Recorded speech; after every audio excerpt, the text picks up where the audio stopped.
What's the crack, guys? Welcome back to my channel. It's me again, Kazzy, and in today's video I'm going to be sharing with you how I annotate non-fiction books. And also, I'm going to be defacing one. I'm specifying non-fiction books because I haven't gotten into annotating fiction books. There haven't been any books that I've read that I've wanted to mark down anything or underline anything. It's not that I'm terrified to mark the books. That is not the case. It's just that nothing's really jumped out at me as like saying, mark this down. Whereas in non-fiction books, I find that I need to annotate more often. I've only done it with one book, and I know that's kind of stupid, like why are you doing an annotations video when you've only annotated one book? But it's just something fun that I wanted to do, and also do a annotate with me, because I'm going to be annotating a book that I've read several times already, and I'm going to deface it. So I'm going to talk you guys through how I annotated How to Forget by Kate Mulgrew, which is her second memoir. I will also have the vlog where I annotated it in the cards and in the end screen, and linked down below as well if you want to check that out. But I thought I would do it all in one place, that I would have the annotations down so that I can then move on and annotate Born with Teeth, which is her first memoir. So when I first started reading How to Forget, I had no intention of annotating it. I had no intention of annotating books in general. But then I had been watching some videos on how other people annotated, like Brittany the Bibliophile. But I got to about 20 or so pages in and I was like, I want to annotate this. So I went and got some tabs from Eason's. So for my tabs, I use these ones from Post-it, and I prefer these ones because they have a clear center to it, and whenever you take it out of the thing, it has this clear section and then the color at the end, which I prefer, because when you're sticking it down into a book, I didn't really want to have words covered up, so I wanted clear tabs. I always wanted that and always preferred that. Whenever I was annotating anything for university, I hated covering up anything, mostly because I wasn't using stick-its, because they always just fell off or they crumbled or they rolled up, and I just hated them. So I actually used like ribbon tape, you know, like for gifts and things like that, and I just like bent it over, but then I never really knew what thing I was actually annotating, what side of the page. So I got these ones, and these are perfect. They only do come in 5 colors, but you know, for starting out, that is fine. I keep everything in this little pencil case that I got on the Jewel of the Seas. This is by Mark Toretto. I think it is just like 4 pencil case, and then I added these 2 pins from Greece onto it. But I also got these ones off of Amazon just to have a few extra colors, and I use the orange one as well. In terms of pens, I don't really use many for underlining anything. I use black for just general things that don't really fit into an annotation color. Blue to go with the blue annotations. Pink to go obviously with the pink ones. Red is to go with the orange ones.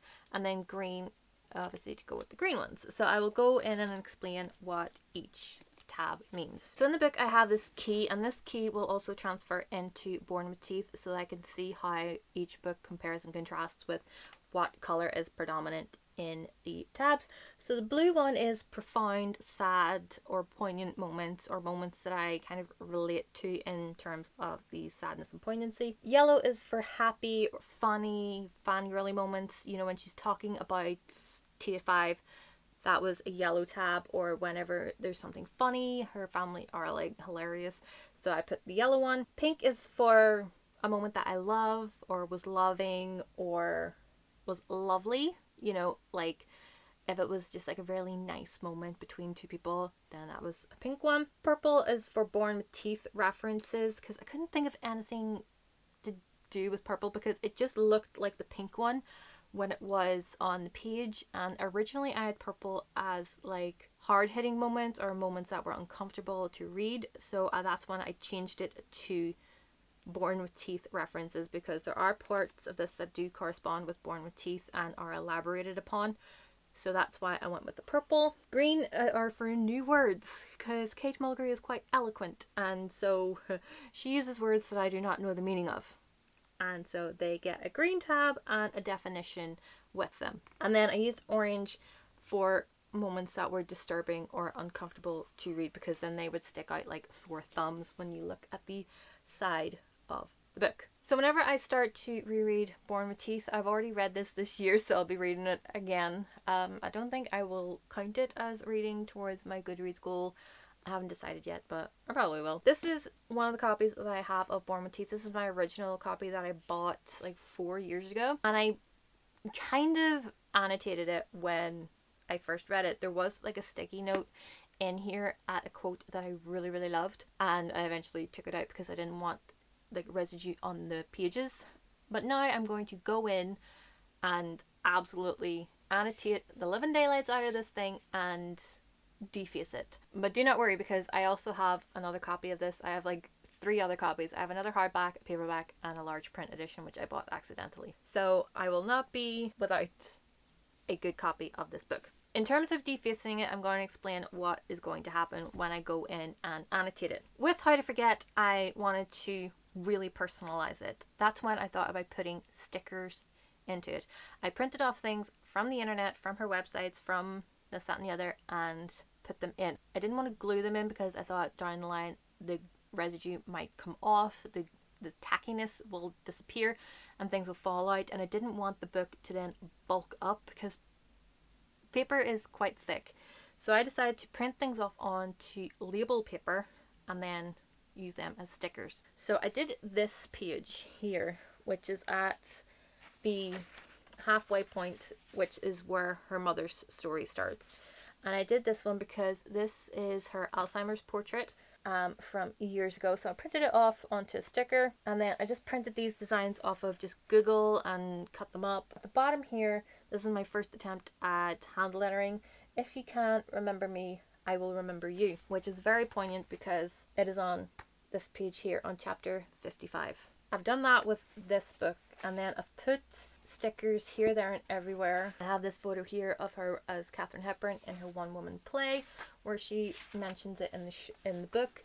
I also have the playbill that I found online, and then just this image of her on stage as well. So I have things like that dotted around the book. Whereas with Born with Teeth, I've already kind of started that same process, but to a bigger extent, because there's more images available. Like, here's her as a child, so I've got like one of her school portraits in there. I've got a photo of her with Claire Labine, who she talks about in the book very often. I have this image here of her very early in her career. It's one of my favourite photos of her ever. I have this image from her on stage in the Philadelphia Story. Philadelphia Story is one of my favourite movies because it has Katharine Hepburn in it.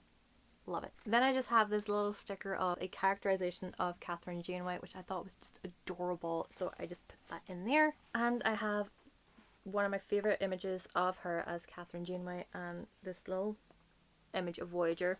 But I also have like these little cutouts of things that I am going to then put in that page with Catherine Janeway, just to make it kind of look like the one that I did for her Alzheimer's portrait. But also at the front of each book there are blank pages. There's this blank page at the start of Born with Teeth here, which means that she can still sign this one if she so chooses, and then at the back there are again blank pages and one that's on very thick paper. So I'm going to put a quote at the front of the book and a quote at the back of the book, and I already know which quotes they are. I've been working on how to do the hand lettering of them. I've been going through like countless rounds of design for them so that I am happy. I'm a perfectionist. I'm a Virgo, so nothing but perfection will do. My mom is like, oh, it's fine, it's perfect, and I'm like, no, it's not.